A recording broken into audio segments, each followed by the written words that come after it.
For the repair of the Alfa Laval EPC 50OP front module, the following procedures were necessary. Replacement of various electronic components and general cleanup of the unit. For testing, we use 24-volt DC power supply. As soon as we turn it on, the unit responds, and the screen lights up.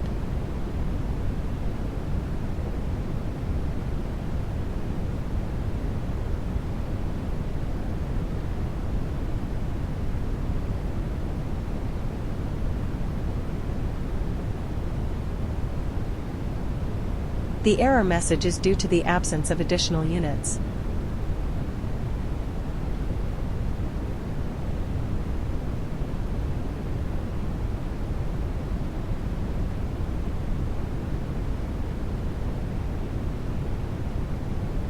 It is now clear that the OP front module is working successfully and is ready to be delivered to the client.